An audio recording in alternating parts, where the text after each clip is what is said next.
gets bigger and bigger and bigger. So all kinds of things we're looking for. Now with mold, you know, somebody might tell us, well, I had my house tested and it's got mold in it. Okay, well, it probably does. Mold is everywhere. We go outside right now and there's probably mold in the air out there.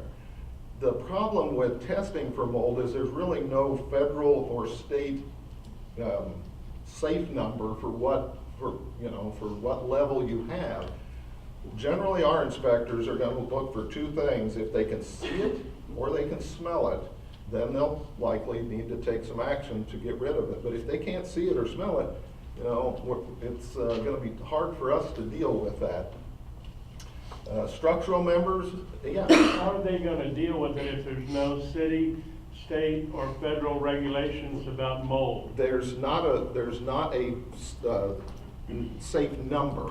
Now, clearly there's a regulation that if you've got visible mold, then we can address that. Okay, but I'll use the carbon monoxide number, for instance. If we go out and our crews respond to a carbon monoxide call and they test and they find 20 parts per million of carbon monoxide, that's above the action level. The action level is anything above 9 parts per million. So we have an actual number we can use to say if it's above that, that's hazardous. We need to do something. More than hazardous, it's not survivable is not the word. You can't recover from carbon monoxide exposure. Well, it depends what the level is, right, of course. But yeah. The higher it gets, obviously, the shorter time it's going to take to affect you. So, and sometimes it can be in that, and we'll hit carbon monoxide a little later, so I won't go too far with it. But there's a point in there where it may not kill you, but it will make you sick, and you'll continue to feel ill and flu-like and that kind of thing. So, good question. Again, same handrails, guardrails, structural members. I'll show you a picture in a minute on what I'm talking there. Handrails and guardrails, same thing inside. So more than 4 risers need a handrail. Any balconies or landings or anything that are more than 30 inches above the floor, you'd want a guardrail around those. Pest elimination, we're looking for things, all kinds of different insects or other furry critters that we sometimes find inside houses. This is a basement wall right here. On the inside, you can see the big open horizontal crack in that wall right there. This wall, although the angle's not really good to show it, it's got a big bow in it like this, and eventually that wall, it's already failing. Eventually it's probably going to go. We actually had a situation here in town a few years ago where we actually had a big chunk of a basement wall collapse into the basement. Nobody had luckily it was an unoccupied basement, so the slab didn't fall on somebody sleeping in a bed perhaps, but these are things that we see. That's unfortunately somewhat common in the older part of town. There's some pretty expansive soils, and a lot of these walls originally, some of these really older structures didn't have any reinforcement in that concrete or block, whichever it is. When we watch older houses get demolished, it's interesting when they demolish them to look and see. And many times I don't observe any kind of reinforcement in those old walls. So, they're susceptible to that kind of failure. Of course, down here we see what I was talking about, the mold issue right here. That's obvious. We're going to address that. The thing with mold is that, you can clean that off and you can get rid of that, but unless you treat what's causing it, which is probably a water issue, it's going to come back. So besides just getting rid of the mold on the surface, make sure you're dealing with what's causing it, whether it's a leak in a pipe or whether it's water coming into your basement through poor drainage or whatever it is. We need to kind of treat this in a twofold way, and that is make sure we get rid of the cause, and then we can get rid of the actual mold itself. So corporate bought a flip house that had been decorated as a finished basement.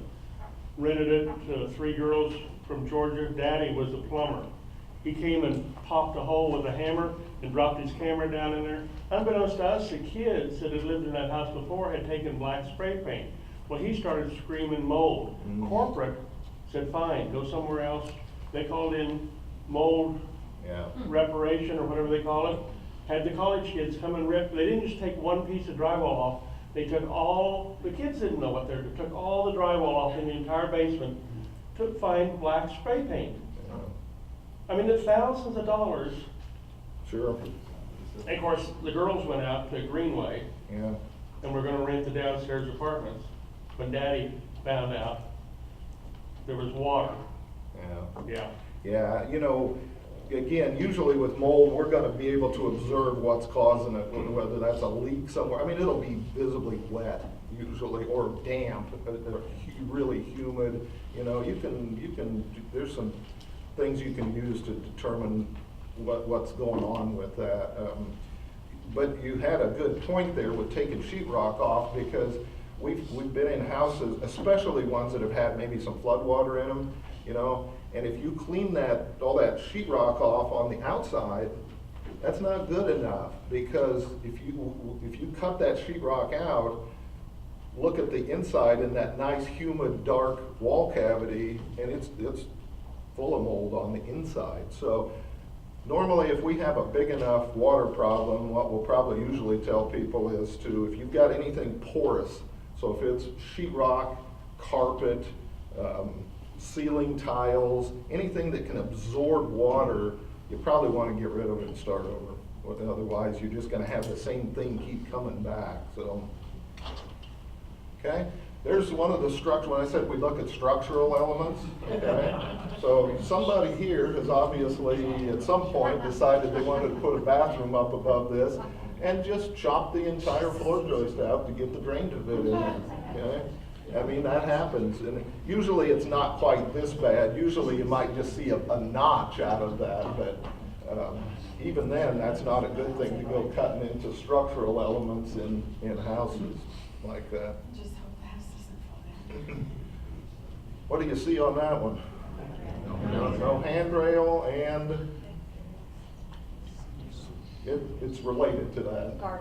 Guard, yeah. So we'd need, if you're going to do something here, you just want to put a handrail and a guard up, which is, you know, you can use the spindles on that side of the stairs since that's all open right there.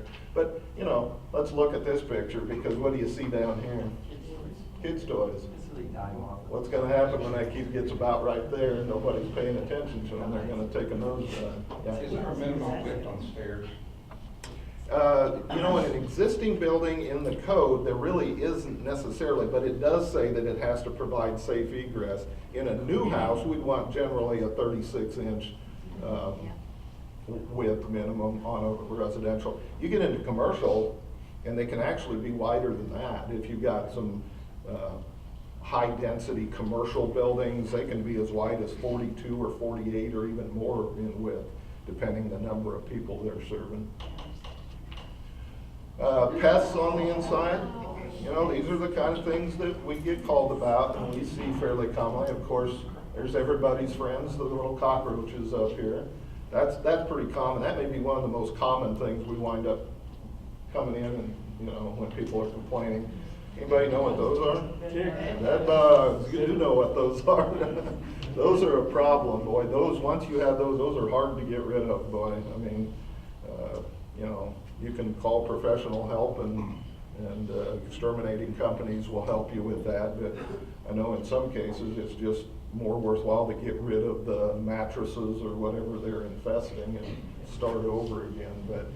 And then lately, over the last few years, we've been having more and more and more calls about these little furry guys, okay? Bats. Anybody have a problem with bats ever? Yeah, lots of people. And it's not uncommon, don't feel bad, because they are becoming more of an issue, it seems like, because, you know, 30 years ago when I started in this, working here, I can't remember anybody calling long ago and complaining that they had bats, you know, in their apartment. But boy, I'll bet you we get, at certain times of the year, of course in the winter time, it's not gonna happen too much unless it's a nice warm day. But certain times of the year, and it's coming up here, you know, as soon as the weather starts warming up, we start getting a fair number of calls from tenants who say, I woke up in the middle of the night and there's a bat flying around my head, you know. And that's, I'll tell you what, that's unnerving, you know. That's very unnerving, I can tell you. So when you know, bats need, usually they'll get into your attics or something, and actually, we had a professional who works with these things and getting rid of them come and talk to our staff and give us some staff training on how to deal with these. And according to them, it takes a hole or an opening about the size of a dime for them to get into a building, not much. So when you start looking up around your soffits and your eaves, you know, start looking for ways that those are going to get into your attics. And again, it doesn't take much. If you've got attic vents and the screens are off of them, that's a great way. If you've got just rotted wood or holes under your overhangs, you know, any of that, boy, it does not take much. And once you get them, boy, it's hard to get rid of them. It takes a whole process. You can't just seal the holes up, because then what happens? They die in there, and then you wind up, you ever have a mouse die in a wall? You know, you don't want to do that. And every once in a while, the doorbell box will stop ringing. And Okay. there's 3 of them in that doorbell box. In the house. Yeah. Now, you know, They're our friends, really. they are really. I mean, somebody once told, I think our individual we had doing our training said bats will eat their own weight in bugs. You know, I mean, they really do some good jobs. I just want them to do it not in my house. Okay? So, but again, if you get them, it's probably going to be a situation where you may wind up needing to call some professional assistance to help you get them back out of there again. There's a certain span of time too that the exterminating companies will tell you that they can't do anything about them. It's when it's their breeding season, and it's about from now until sometime at the end of June, and it's the time when they have little ones, and because these things are protected, you can't kill them.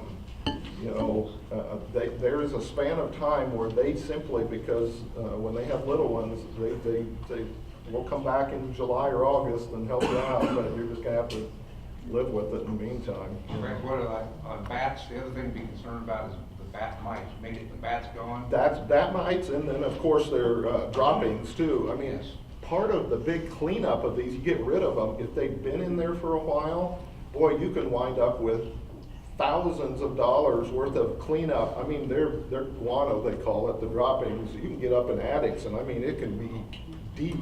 I mean, there's lots of it, depending how many you had. The individual we had come and talk to us told us about a scenario where they had actually gone up in it was a commercial building attic, and it was in the winter. It was cold enough that the bats weren't active, and they were actually able to, they were just hanging from under the roof deck. He said they were able to, because they weren't active, they could just pick them off and put them in a sack. And then I don't know where they took them, but he said we collected over 600 bats out of that commercial building attic. So that just gives you an idea of the scope, you know, that if you don't pay attention to that. So I guess I'll leave you with this, and I better get moving on here. But make sure your attics are sealed up. If you're confident you don't have any, just make sure everything's sealed up. You save yourself a lot of money trying to get rid of them later. So, okay. That's one a tenant sent us here some years ago. Does anybody know what that is? That's a raccoon. That was actually one of about, I think, 3 that were in that apartment. They had come in through the ceiling. They apparently were in the attic, and the weight of them up on the ceiling caused part of the ceiling to come down, and then we had raccoons in this apartment. So just goes to show you the kind of things we deal with. And you guys, I'm not telling you anything you don't know, because most of you have probably had all kinds of different things like this at one time or another. Okay, so moving on here, the electrical in a house, some of the things we're gonna look at, we wanna make sure there's enough electric service.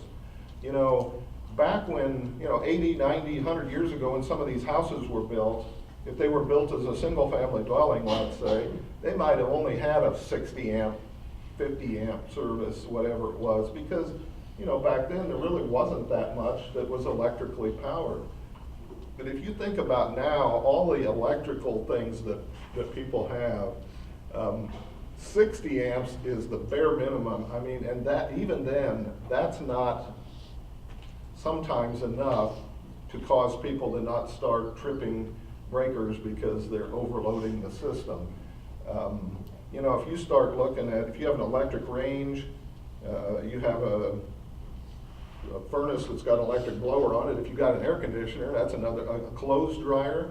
I mean, you're gonna eat that up without even having anything left for microwaves and hair dryers and, all that kind of stuff. So just be aware that that's the minimum on an existing building. On a new house right now, the minimum is 100 amp service. And I'll tell you, most of the time when you're building a new house, most people now aren't even messing with 100 amp. They're going higher than that just because they know it's going to be necessary.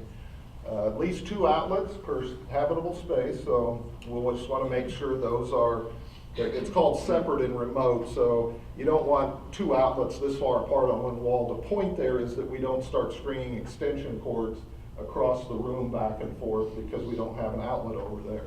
So, yes, sir. Yes, like that. That'll fail the fire inspector. Yeah. So, we're gonna look at overfusing. That's another big one. A lot of older houses, they don't have breaker panels, they've got fuse boxes. And then what happens when somebody blows a 15 or 20 amp fuse? They put a 30 in, that's right. But that's dangerous because that wire size that's in that box is sized for a certain amperage of fuse. And if you put a bigger one in, that wire can get hot and you can actually cause a fire by putting bigger fuses in than you should. Wiring subject to physical damage, we just don't want to have wiring somewhere in that house where it's going to get damaged, cut, that kind of thing. If it's deteriorated, of course, or damaged, we're going to address it. Cords, we don't want to use those for permanent wiring. You can use them temporarily, but not for permanent. Don't run them through the walls, floors, that kind of thing. Now, you're headed for code enforcement one of these days on breakers, arc fault. Well, we require arc fault breakers in certain parts of new Right. houses. In Phoenix, it's the whole house. Yeah, So some we got places it 2 is. 5-gallon buckets full of breakers. Mhm. When you're coming, we put the arc fault in. Yeah. When you leave, we put the regulars Well, back in that's up because to every you. drill motor will trip that breaker. Well, you know what, if it does, your drill may be defective too. And when you sign it off, those go back to Home Depot. Well, that's your call, but then that's your liability too, okay? I mean, when we get done, there's no guarantee that somebody's not gonna come back in and do something that's illegal afterwards. Right, we got a guy with the warehouse cooking meth, and he put a 30 amp breaker Yeah. in on 12 volt, number 12 wire. Yeah. So, yeah, that's, I mean, we do, when we catch it, we make sure it gets corrected. But you're right, there's stuff like that that happens all the time that nobody knows about. And unfortunately, that's where things like fires and electrocutions and all that stuff come in. Right, and the fire at Trump Towers was caused by that strip. It strip can. plug. I mean, there's a possibility. It's a lot of times it's in how you use it and where it's plugged into and how long you're using it and all of that kind of stuff. So, anybody know what? I'm sure you all, some of you probably know what this wiring is right here. Knob and tube. Knob and tube. So is that legal?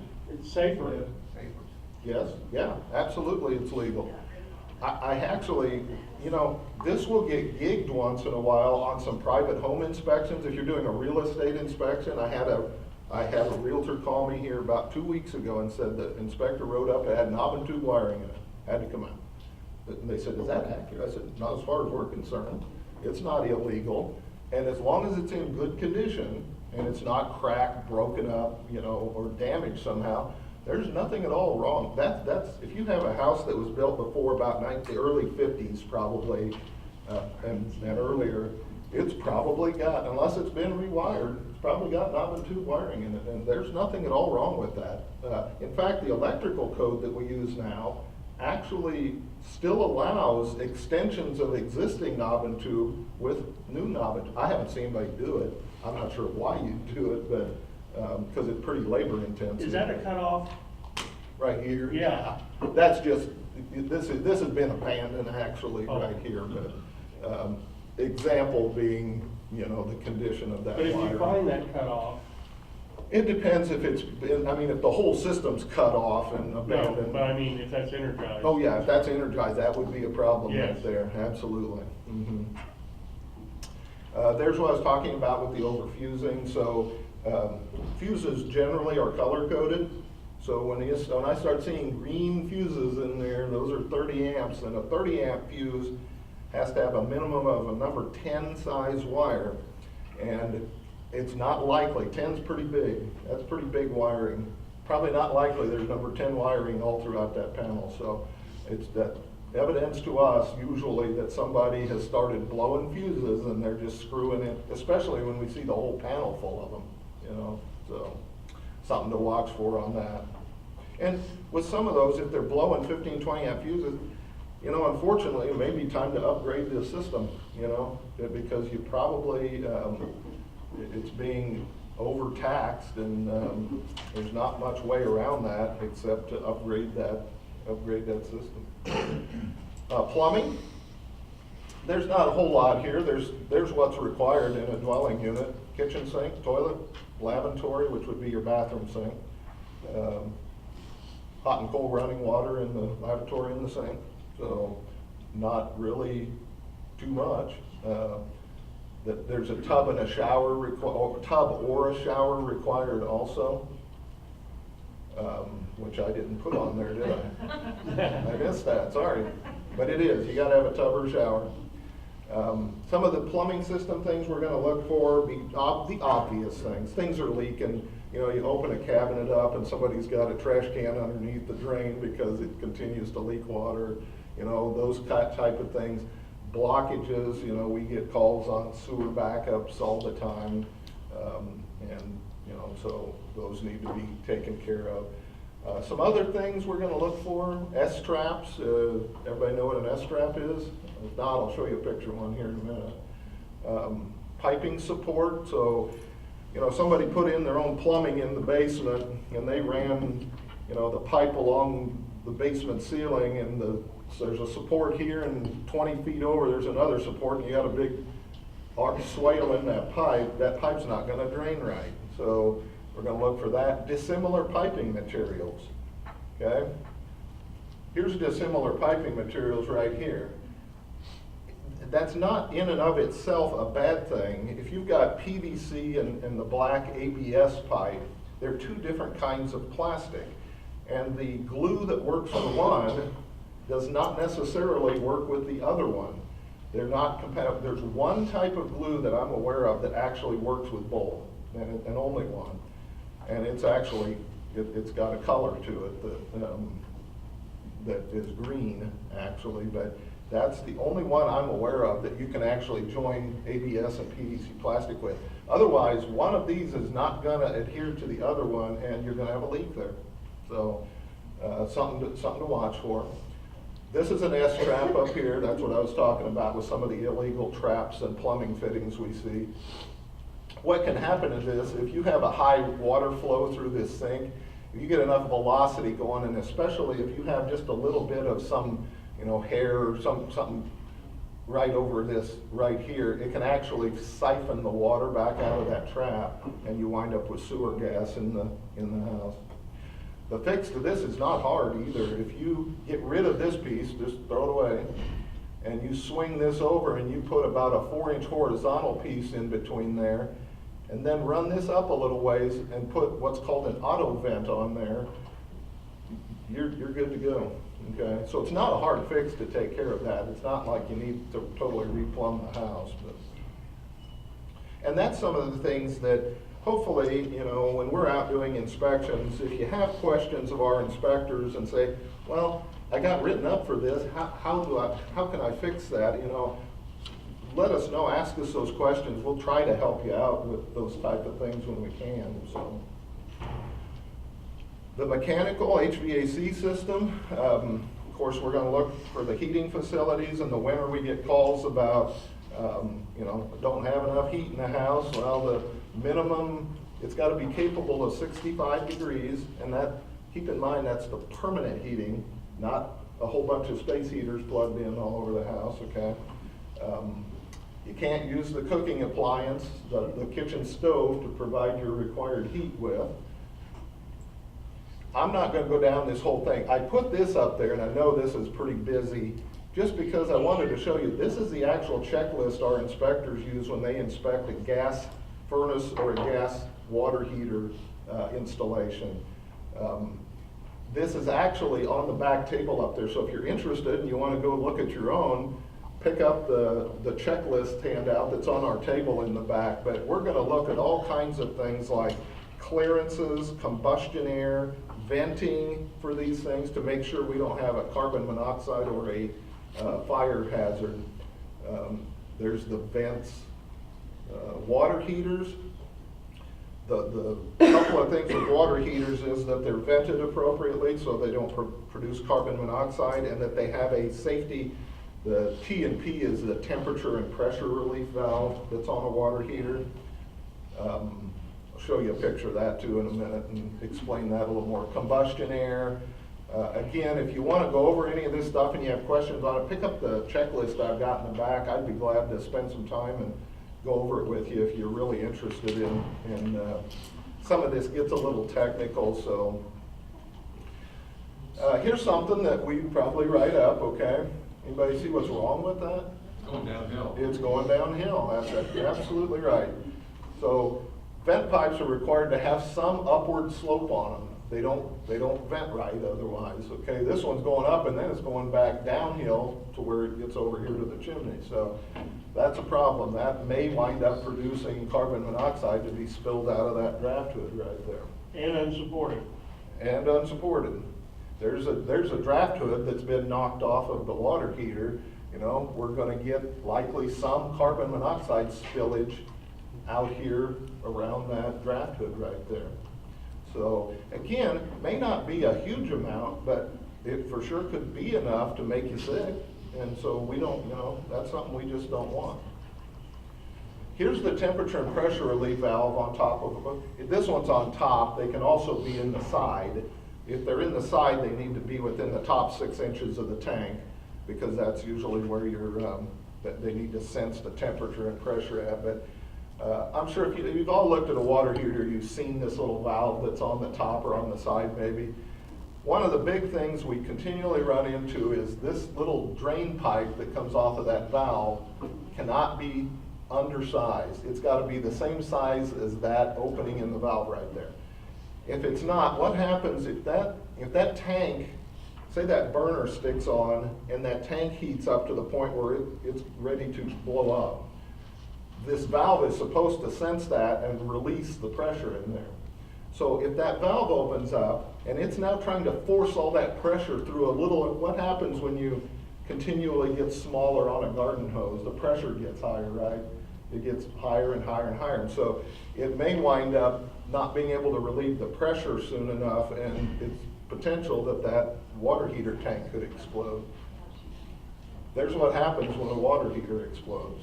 Okay? It is not a pretty thing, and it's happened. I mean, you can locate these from all over the country. There's actually one of the more, I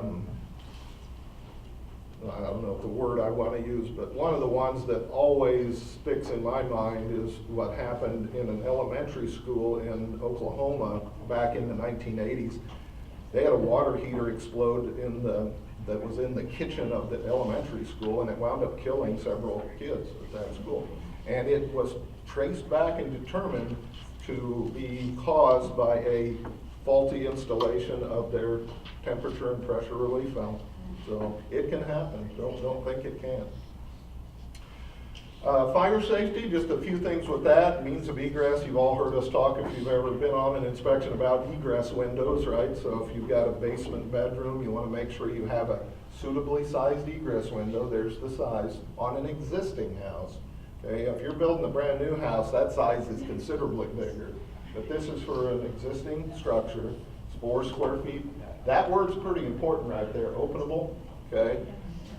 Just because the whole window is 4 square feet, it's the part you can actually get open that's what we're gonna measure. 18-inch dimension and 48 max on the sill height. We're gonna look for some fire rating between apartment units. You've already got plaster or sheetrock in good condition in between those apartments. That's likely gonna be fine. We just wanna make sure there's some fire separation between those. There's a case of an egress window that's not gonna pass. I mean, they've got it foam shut, first of all, and whether or not this little piece opens, it's not big enough anyway, so, you know, that's not gonna pass. Smoke detectors. Smoke detectors, this question comes up quite a bit. Where do I need smoke detectors at? Well, we need smoke detectors in every bedroom, one outside of the bedrooms in the hallway, and one on every floor level. Okay, so now the one outside your bedroom in the hallway can substitute if you've got a small enough space for the one on the floor level. So, but that's where you need to have smoke detectors. Where do you put them? Well, you put them on the ceiling. You can put them on the wall. If you put them on the wall, make sure they're somewhere between 4 and 12 inches down from the wall. There's a diagram of what you're looking for. Up here is probably best. You can put them here. Just make sure you're more than 4, but not more than 12. There's a dead air space right here in this triangular portion where when smoke rolls up this wall, it'll actually start to roll when it gets to the ceiling. And if you stick something right in there, you may or may not actually have an alarm in a timely manner. The other thing, you probably want to keep them away from things like supply air vents or ceiling fans, stuff that might fan, you know, the smoke away from them. So make sure they're not there. Did you see that Commerce Commission report that said do not use a copper top battery in a smoke detector? I had all kind of failures out of Miami in places I couldn't even get to. Okay. Yeah, We thought we were doing good with the copper top battery, but it shot us in the foot. No kidding. Okay. Something a little newer, carbon monoxide detectors. If you have right now, if you're building anything residential that's brand new, and it has a fuel burning appliance, so a gas furnace, if it's got gas service to the house, or it has an attached garage, we're going to require you to put a carbon monoxide detector in. Recently, there was also a change in the fire code that required carbon monoxide detectors in any apartment building that had 3 or more units in it, if it had fuel burning appliances or an attached garage. So that's really where we're going to be looking for them. If you've got apartment buildings that have 3 units or more in it and it's got either of those features, it's need to look at installing CO detectors if you don't have them already. In an existing building, they can be battery powered also, so you don't have to wire them into the building wiring system like you would in a new building. But that's something that's a little newer, but definitely a big safety feature for what they cost. Okay, that is all I have. Anybody have any questions on any of that? Hopefully that was somewhat helpful to kind of go through what we look for when we're out doing an inspection. And questions? Anybody? Yeah, Gary. With the fire at 1010 Garden Way, when they go to rebuild that, will that unit have to be brought up to current code? Yeah, when you say current code, in some respects, yes, in others, no, because they're gonna, any part of it they have to rebuild would need to be, the construction they do would have to meet the new code. If there's parts of that unit that aren't damaged, we're probably not going to go in there and you know, do anything with that. So if they have to reframe some of the wall, they have to replace sheetrock, we're going to want them to put it back in the 5/8 inch, you know, fire code sheetrock, that kind of stuff. If they've got to remove ceiling finishes, sheetrock and stuff off the ceiling. We'll want to make sure that the smoke detectors are hardwired in there, some of that kind of stuff. But did you have a specific item that you were thinking about with something like that? Assuming that Westar followed their protocol, they pulled the meter. Mhm. At the point that they pulled the meter, new rules kick in, as I understand it, with regards to meter cam and/or wiring. It's possible. Now Westar has, over the last couple of years, put their radio read meters in everything in town. I think they're finished with that project, so they no longer need to pull the meter. They can actually shut it off remotely from their office. It's done by radio signal, and so they don't even have to pull that meter anymore. But what they'll do is, before they turn it back on, they won't do that until we go out and inspect it and green tag it first. And in that case, we're probably just gonna make sure that everything's safe, the wiring's good, the disconnects are in place, and and the grounding is good, and probably leave it at that. As long as there's no safety hazards, I'm not aware of anything, Gary, that would require them to totally rebuild that whole electric service. So you're not going to be the one enforcing the height of that meter? No, we don't we make people aware of that. The height of the meter can is a Westar service standard. It is not a city code. So we just know that if we go out and we do an inspection, and I don't think Westar's gonna make anybody, and this is their call, not mine, okay? If it's a little higher than their standard, but it's existing and it's been there that long, I don't believe that they're gonna make you, at least here. Now in other cities they might, but, and if they do, they do, I guess, that's their call, but, so that's a Westar standard, not a city code. Yeah. Brad, on the extension cords, Mm-hmm. one thing you may want to include in another presentation is using those cords as powering accessory buildings. We've Sure. encountered that about Yeah. 5 times in the last Yeah. 3 years. Or powering RVs or some Yes. camper that's out in the backyard and somebody's living in there, we've run into that before as well, so that's a good point. I found the Tennessee Yeah. have very good extension cords Yeah. in the ground. Yeah, if anybody's interested, we could do a whole presentation on just electrical systems and those kind of hazards we find. Same way I do a presentation for contractors, HVAC contractors, on going into detail on those combustion air requirements and venting requirements and all of that. So, if anybody's interested ever in us doing something like that, let me know. We can certainly put on whatever you would like, but I'll make sure we include that next time, so. Any other questions? What about the degree of rental inspection? As a slum landlord, I supported your rental inspections before, when they did away with it. Yeah. And I support your rental Registration. inspections now. Yeah, we've currently got, and I just looked the other day, I think we're right around 14,000 units now that we've got registered, which is, I know there's probably still a few out there, and occasionally we run into them that haven't registered, but Right. they're many fewer and further between than previously. But yeah, we've got a lot of rental units registered with us right now, and boy, it's helpful to us too. The information that we use that pretty regularly that we've collected. So. Okay, well, I think my time is up, so thank you again. I appreciate your being here today.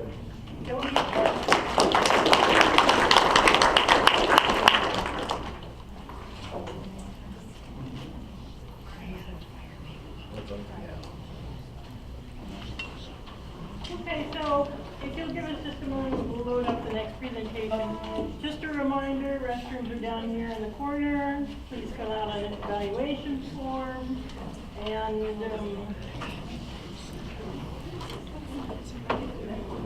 we're working on it.